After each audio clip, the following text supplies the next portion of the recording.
what's your relationship to optimism? Do you consider yourself an optimist? Are you trying to be more optimistic? This week, I'm excited to welcome back Moshe Cohen, author of 2 books on optimism, which we'll link to in the show notes, to discuss this important topic. Here, he shares his personal journey with optimism and how that's affected his life. We also talk about the connection between optimism and empowerment. And finally, we explore ways to build our optimism over time, particularly if it's not something that comes naturally to you today. Thank you so much, as always, for listening. Welcome to the Impostor Syndrome Files. My name is Kim Menninger, and as an executive coach and former high-tech leader, my personal mission is to help professionals overcome imposter syndrome so that you can advance your career with confidence.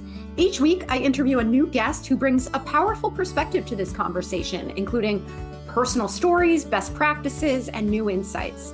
The more we talk about this issue, the more we destigmatize imposter syndrome, recognize that we're not alone, and empower ourselves to access the tools and resources that can help us and those around us. Thank you so much for listening and for sharing with others you think would benefit from this conversation.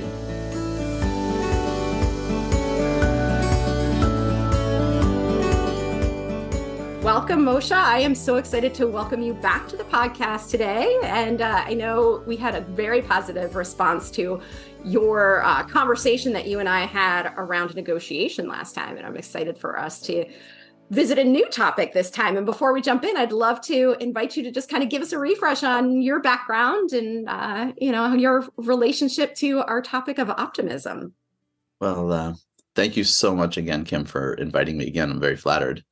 So my name is Moshe, and I teach negotiation and leadership and conflict resolution and communication. I teach at Boston University, but I also teach in lots of companies and organizations. And I've thought a lot about optimism, and I thought a lot about negotiation and mediation and conflict resolution as well. And I put some of those thoughts into my first book, Collywobbles, How to Negotiate When Negotiating Makes You Nervous. And then the way optimism came about was kind of funny because you may recall about 3 years ago, we had this pandemic and it was kind of a depressing time. And what I do when I'm depressed is I write. So when we went into lockdown, I wrote a 500-word essay called Optimism is a Choice, and I posted it to my LinkedIn site, and I got a nice response for it. So a week later, I wrote another one called The Power of Letting Go. And then a week later, I wrote another one called Finding Joy in the Gloom. And then I wrote another one called The Invisible Cocoon. And pretty soon I was writing a 500-word essay every week and posting them. And when we went off lockdown, I took the 61 essays that I'd written in the lockdown, and I compiled them into a book called Optimism is a Choice and Other Timeless Ideas.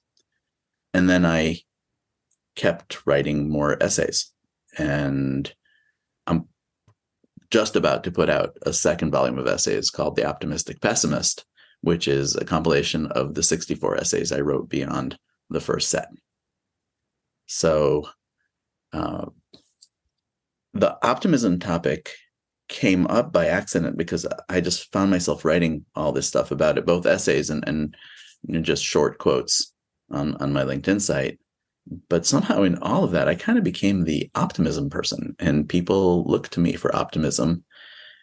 And I have a lot of background in it because both my mom and my grandmother were consummate optimists who faced a lot of difficulty, but I saw them face it with a very positive attitude. And the story I like to tell about it is that when my grandmother had cancer and was no longer able to walk, she decided to learn how to knit. And she knit everybody in the family sweaters. And the idea that no matter what your circumstance, you look around realistically and say, what do I still have? And make the best of it, was very deeply instilled in me, and both through my grandmother and through my mom. And that's kind of what I try to do. And that's what I try to teach my kids and teach my students. And how I try to live my life is things aren't always great, but even if they're not great, do the best that you have with what you have. So that's kind of my brand of optimism, which is not pretending that things aren't difficult, not pretending that they're gonna be better, but saying, look around and find the positive wherever you can. I'm so glad you said that, because I was going to ask you how you define optimism, because there's a lot of talk these days about toxic positivity. And, especially during the pandemic, as you were talking about, sometimes it felt almost shameful to be overly positive when people around you are suffering so much. And so, how do you think about calibrating these feelings of optimism? Do you feel like there's a point at which there's too much, or is that something totally different? I think that's a misrepresentation of optimism. I think that you have to honor all of the bad feelings, and you have to acknowledge all of the difficulty if you're going to have the ability to focus in a positive and forward-looking way. The pandemic was awful. A lot of people were sick. A lot of people died. A lot of people lost loved ones, lost livelihoods. I mean, there was a lot of bad going on. But it was also serenely quiet. I'm not saying I remember the pandemic fondly, but I remember going for walks on the streets of Boston and hearing birds and thinking, wow, there's birds here. Or noticing people's gardens. And that first year in the pandemic, the gardens were blooming something crazy. So it's not that we don't recognize or acknowledge how bad things are. In fact, you want to do that. And then you want to say, and what else is there? And what are some things that we can appreciate despite all the difficulty? So would you even, I guess sometimes people will say things, and I'll just share personally. My husband and I will often get into this debate because I tend to be, sort of, as the cliche goes, more of a glass half full kind of a person. My husband tends to be more of a glass half empty kind of a guy. And sometimes I'll joke with him, like, I'll say, you're such a pessimist. And he'll say, no, I'm a realist. Right. And so I'm wondering what you think about the distinction, if it even belongs in this conversation of realist versus optimist. I think that's a false distinction. I really think that it's a response to people being optimistic in an overly positive way that pretends things that aren't there. The glass isn't half empty and it isn't half full. The glass is filled halfway. Right? That's the reality. Yeah. Now, you can be sad because you're missing half, or you can be grateful that you have the half that you still have. That's your choice. How you look at it does not change the fact that the glass is filled halfway. So that's where the realism is. The realism is to say, this is what we got. Now, where do we choose to focus? Are we going to focus on what we're missing? Or are we going to be focusing on what we have and what we can do with it? That's optimism to me. One time I was driving my dad somewhere and we hit every single red light. And I turned to him and I say, we could be frustrated, or we could just rejoice that we have more time together. And we're going to be stuck at the lights regardless. Yeah. So then the question is, what do we do with it? Well, and that brings me to what you said about optimism as a choice, right? Because I think that's a really helpful frame, is to say, if the reality is such, we're going to be here anyway, right? Like if we can't control it, if there's no manipulating the situation, we get to at least choose how we engage with it and the mindset that we bring to it. And so I'm curious if you have thoughts on how do you do that more actively if that's not your natural tendency? Is there a way to shift to that approach? Like, is it a thing you practice? It's a life habit. Hmm. And like any habit, it needs to be acquired. And I fully respect people who have a hard time doing that. Right? I have bad habits that I want to change. And I think, the first thing starts with intention. You have to be aware of what you're doing and decide whether you want to keep doing it. So if you keep focusing on what you don't have or focusing on the negative, that's a choice you're making. And you could make a different choice. Having said that, changing your life choices is actually very difficult. Right? Otherwise we'd all be fit and thin and, we get our work done on time. Like if changing our choices was easy, we'd do it already. That's right. And it's not impossible because it really involves a never-ending series of micro choices in the moment, deciding to view things one way versus the other. So you want to think about any time you've had to change a habit or change your choices, what has worked for you in terms of being able to do that? What kind of support did you need from other people? What kind of processes or mechanisms did you set up for yourself? Some people meditate, some people journal. There's lots of things that people do to try to change their habits over time. None of it's easy.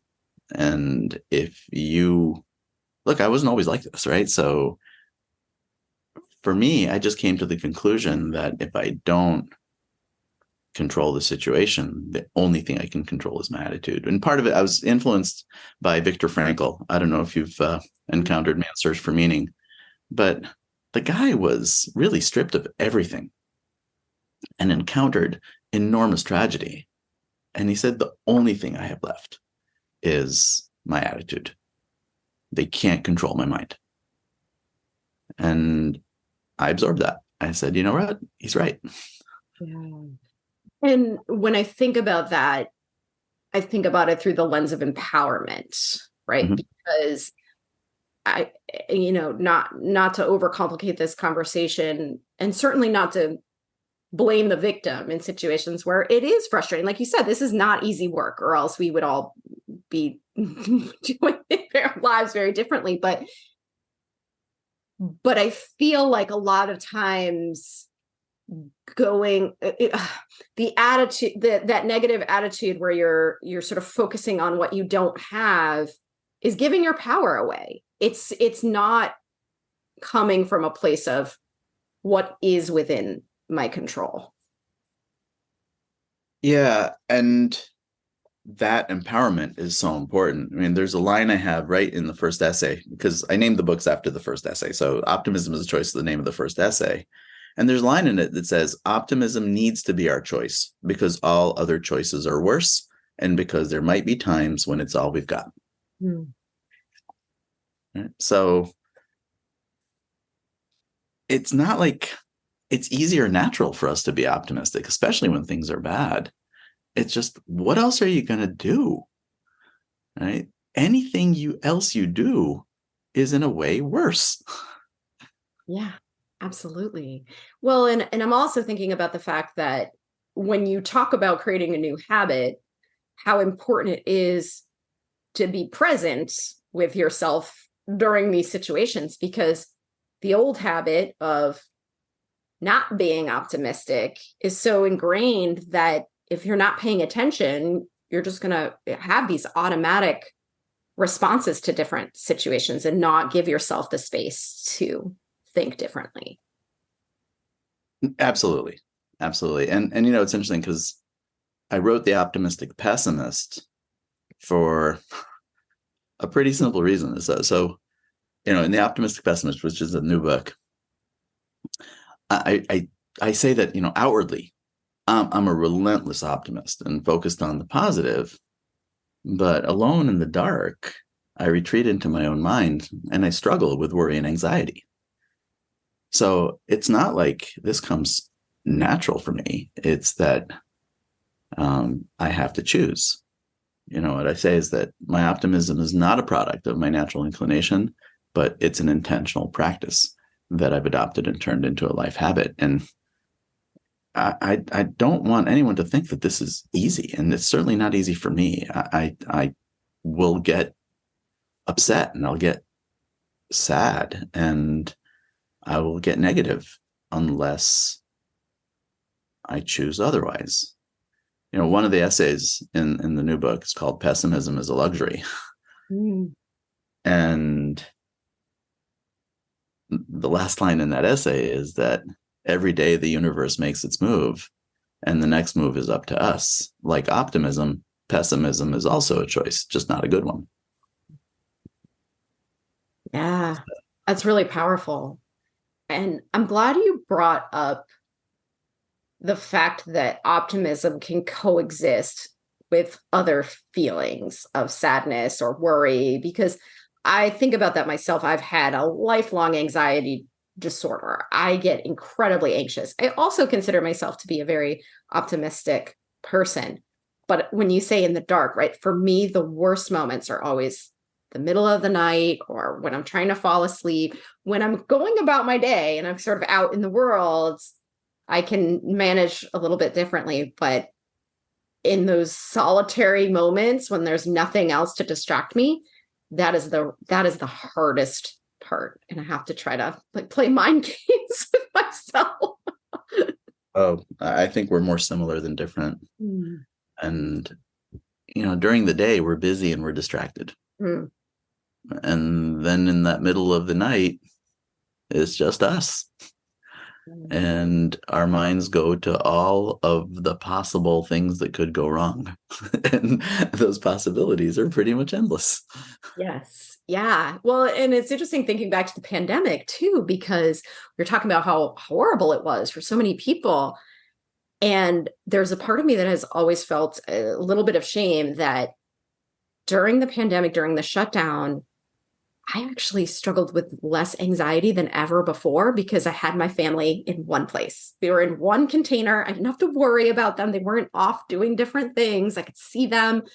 And so even though I was obviously worried about the world and lots of other things, I felt this sense of control that I don't ordinarily feel. And so it was this very interesting moment for me to navigate because I wanted to be empathetic. I wanted to be sensitive to people who were in this really difficult spot. But I also had the luxury of my husband was able to, partner, take the burden of the homeschooling off of me. Like we had a lot of support that other people didn't have. But I was incredibly grateful that we were able to just kind of spend that time together. And so sometimes I think well, maybe I'm just selfish versus optimistic. You're grateful, but with a little bit of guilt mixed in. There's a little bit, almost survivor's guilt, but not quite. And I think you can be a little bit more generous with yourself. That your circumstances were what they were. And yeah, you did have some opportunities that other people didn't. And that's not a bad thing. It just is what it is. There were people out there who had the same exact opportunities that you did, and all they could think of is the negative. So again, your circumstances are what they are. And of course, not everybody's circumstances are the same. And the question is, can you still see the positive? I had a LinkedIn post the other day that I said, optimism is easy when everything's going well. Yeah. But can you still see the positive when everything's falling apart? And if you can't, I don't blame you. It's hard. And if you can, you're going to have a better life. So, the way I see it is I look up at the sky and it's cloudy. And some people say, well, optimism is imagining that it's not going to be cloudy forever. But who knows? It might be. Optimism is remembering that there's a sun above the clouds. But who cares? I can't see it. For me, optimism is noticing how pretty the clouds are. Right? They're there. They're my reality. And the question is, can I really appreciate the texture of the clouds and the different shades of gray in the clouds and how they move in the sky. And I get a lot of joy out of that. So I don't need them to be anything but cloudy. I'll just enjoy what's there. If it's cloudy, I'll enjoy the clouds. If it's sunny, I love the sun. And that's how I try to live my life, is kind of take what's there and do the best you can with it. That's a really important point too, is that optimism is not necessarily longing for the return of something, right? And knowing the sun will come out tomorrow. Right?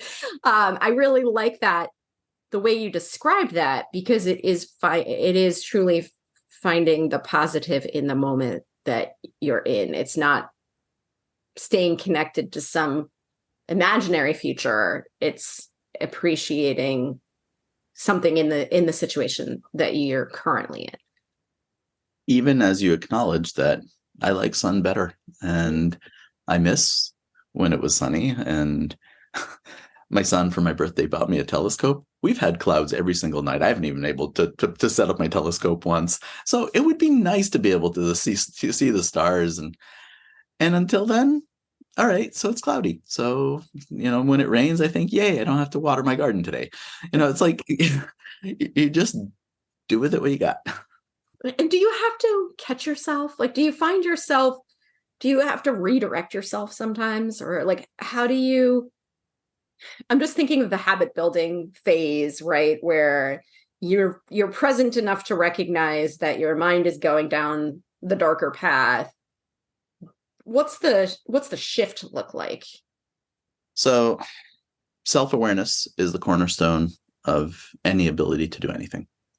Right? So first of all, to be aware that you're going down a negative path. And I don't always catch myself as quickly as I'd like to, but the more aware I can be, the better I have a chance. Secondly, friends, having other people there to kind of help you get through it all. Other people who can help you see yourself, help you see other directions to go in. Those are all critical things. I mean, there have been times when I've been pretty negative, and I've had friends say, yes, that's one way to see the situation, and here's another way to see the situation. And it's not that I didn't know that in the abstract, but I wasn't able to go there myself. But hearing from somebody else, I resisted it, but it was still there. It was out there. I couldn't unhear it. So, so getting support from others, taking time away from our distractions to actually reflect on what we want. Writing it down can help. I mean, I do a lot of writing, and I don't do journaling. I'm a terrible journaler. I have like stacks of 4-page journals that I started and then abandoned. So I found that journaling is not something that works for me, but writing down my thoughts, my ideas in a way that actually I share them with other people, that motivates me to write them. And a lot of my writing is like self-therapy. So I like to say that in Collywobbles, I wrote a self-help book for me. Turns out it helps other people too, but that's why it sounds so authentic, because, well, I know what the issues were because I was trying to help myself through them. That's the best way to be of support to someone else, right? It's the most authentic form of support when you've been in that place yourself. And I like what you're saying about that combination. I think the self-awareness is so important. Sometimes I say things like in other contexts to the people that I speak to, that anytime you feel something uncomfortable, whether that's anger, frustration, worry, it's just something kind of hits you, that it's essentially your body's check engine light, right? Because something just happened, and that it becomes this moment where you can look under the hood and examine it differently, as opposed to just going with it and automatically reacting to it, to just pause for a moment and just say, what just triggered that within me? And then just by virtue of catching it and examining it, you give yourself space to make a choice. Yeah, no, it's so true. And, it happens in so many different realms of our lives. I've struggled with anxiety as well. When I was in my 20s, I had lots of panic attacks. And a lot of them were, I'd feel something weird in my body, and then I'd think, oh, I'm about to die. Yes. And finally, actually, it was one of my doctors that really helped me with that. And he said, listen, your problem is that you're a pessimist. Something happens and your thought goes to the worst thing it could possibly be. Instead of saying, well, it could be that, but it could be this other benign thing also. And I was like, oh, I am being a pessimist. And it was a real reality check on not the situation, but what I was doing with it. So then once you do that, you have a choice.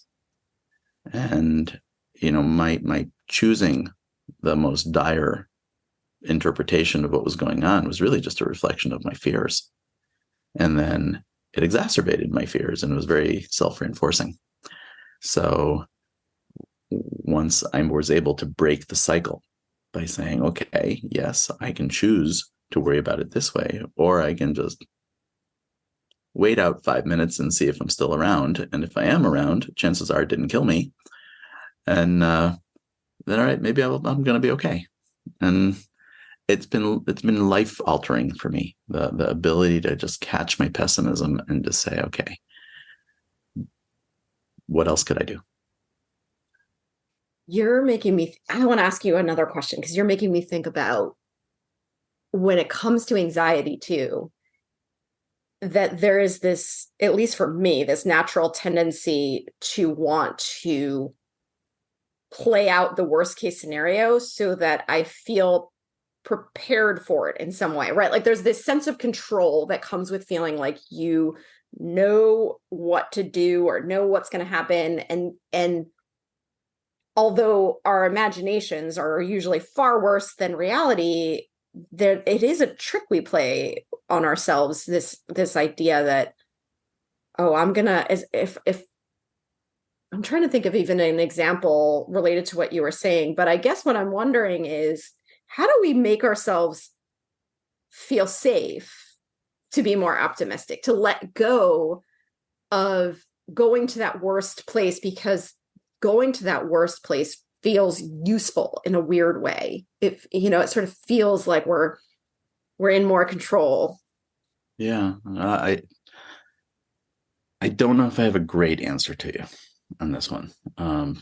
I think you're absolutely right. When we feel anxious, we try to have some control. And one way we have control is by saying, okay, I'm going to imagine every scenario and make a plan for it. And I think the place to start is to realize that that's not going to work. You can come out with 100 different plans for all the worst case scenario, and the actual scenario is going to be number 101 that you didn't think of. So mostly life just kind of overtakes us. And no matter how we plan, stuff happens that we didn't predict. So, I mean, I don't think we should completely dismiss that. So spend a little bit of time allowing yourself to think about some of the most likely scenarios, right? If you're on a plane, look to where the exit doors are. Okay, that's not an irrational thing to do, just to know how far you are from an exit and which way you should go in. But then stop worrying about the plane going down, because chances are if the plane crashes into a mountainside, knowing where the exit door wasn't going to help you anyway. Right? So to recognize that some of your control is really just an illusion. And that no matter how well you plan, you're not going to be able to control things. So there's this process of letting go. I used to have a fear of flying, which unfortunately I developed in my 20s, just about when I started flying for work. And I was one of those terrified people. Every time there was a bump or some turbulence, I would like hold my breath and I would jump. And then one day I realized I don't have any control here. If the plane goes down, holding on to the seat in front of me won't save me. And I said, if I have no control, I might as well just let go and enjoy the ride. And it was a conscious decision to do that. And I got to tell you, it's life altering. I actually like turbulence now. It's kind of a ride. And I have a lot of faith in the planes. I love airplanes, and I know how well they build them. And the fact that we hear about plane crashes is because they're so rare. Yeah. And if they happen, I'm not going to be able to control anything anyway. So yeah, know the basics, know how to, how to find the life vest and know where the exits are, and actually pay attention once in a while when they do their little briefing. But beyond that, let go and enjoy the ride. It's a beautiful, beautiful thing. Imagine you were sitting in a chair in the sky, looking out at the world below us. That's amazing. So why ruin it for myself with being scared of it if I can't do anything anyway? That's a great example, because I am still battling my fear of flying. There's a part of me that knows exactly what you just said, and another part of me that doesn't understand it well enough to feel every time we land, I feel like I, escaped death by it's a miracle that we actually got from one place to another. And I like that idea of just trusting. Maybe I don't need to go to aviation school. I just need to trust that the people who are flying did. They know what they're doing. And trust the numbers. How many plane crashes do you hear about each day? And how many planes are flying? I mean, there's like 900 flights out of Logan Airport alone every single day. And they all seem to be fine. So every once in a while you hear about something in the context, you're more likely to get struck by lightning crossing the street. I mean, it's really very rare. And I know that doesn't help enough, because anxieties aren't rational. Right. But just to remember that my odds are so good that if I choose to be scared, I'm choosing to be scared of something that is very unlikely. Yeah. So it's, again, I respect people who have fears that are hard to overcome. I certainly have some of those. And all we do is just keep trying to improve our life experience by striving to be more positive. That doesn't mean we're always going to get there, and it doesn't mean we have to beat on ourselves when we don't get there. I think a lot of it also has to do with our narratives, what we tell ourselves. And, you talk a lot about imposter syndrome. And what is imposter syndrome if not a narrative that we tell ourselves, right? We tell ourselves, I'm really not good enough, but nobody else has figured it out yet. And that's just a story you tell yourself. And since you're telling yourself these stories, in theory anyway, you should be able to have some ability to manage what stories you're telling yourself.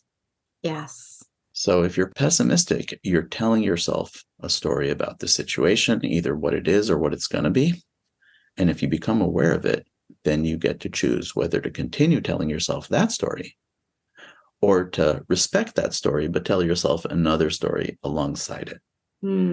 Yes, this pain I feel in my shoulder could be a heart attack, or it could be the fact that I just kayaked for 5 hours. And either one of them is possible, but I'm going to go with a kayak for now because I'm still here to think about it. And I did, in fact, kayak for 5 hours. Yeah. Oh, I love that. I think that this is such a helpful conversation because it is a work in progress. And I think it's important, especially for those of us who are perfectionists, to not set an expectation that there's a switch you can flip and suddenly I'm going to go from A to Z, right? That it's a function of the little choices you make along the way. And there are going to be times when you do it well, and there are going to be times when you don't, and that's okay. Yeah. I'm so with you there. And, it goes to two of my core beliefs. One is that every once in a while we should stop ourselves and ask ourselves the question of, what am I telling myself right now? And if you have a hard time doing that, enlist a friend or colleague or someone else to ask you that question. What are you telling yourself right now? And it's incredibly illuminating because once we dissect what we're telling ourselves, usually we have the ability to manage it a lot more. And the other one is that life happens in moments, that we could have a perfectly great experience, but something happens. And in that moment, we feel anxious, or in that moment, we lose confidence. And in that moment, we tell ourselves, oh no, calamity is upon us. And we need to slow down and breathe and manage that moment to get ourselves into an emotional state where we can start telling ourselves other stories. And we're not always going to be successful. But if we're still around, the fact that we failed is not that significant because we're still here to. Still here. That's right. We live to tell about it, right? Exactly. If we're still here to worry about it, then we're still here, and that's something that it's a victory in itself. Yeah. Yeah. Oh my gosh, Moshe, thank you so much. This is such an inspirational conversation. Where can people find you if they want to find your books, if they want to follow you and learn more about your work? So I've got a big footprint on LinkedIn. Just look for Moshe Cohen negotiation. I'm usually the person that pops up. You can look on my website. It's www.negotiatingtable.com, and there's links to my books there as well. You can always look for me on Amazon or in your local bookstore. Collywobbles, How to Negotiate When Negotiating Makes You Nervous, or Optimism is a Choice, and Other Timeless Ideas. And hopefully in a few weeks, you'll see another one called The Optimistic Pessimist. So yeah, I'm pretty easy to find. Well, congratulations on the new book, and thanks again for being here. Oh, it was a pleasure. Thank you so much for inviting me. Thanks so much for listening to the Impostor Syndrome Files. If you would like to continue this conversation in a safe and trusted space, I would love for you to join my virtual discussion group every Thursday at 12 p.m. Eastern. For the past several years, the group has been limited to women, but it is now open, regardless of gender, to anyone who is interested in exploring and troubleshooting common workplace challenges, building better awareness of ourselves and others, and becoming more inclusive allies at work. Check out the show notes for more info on how to find us, and please join us next week for another episode of the Impostor Syndrome Files.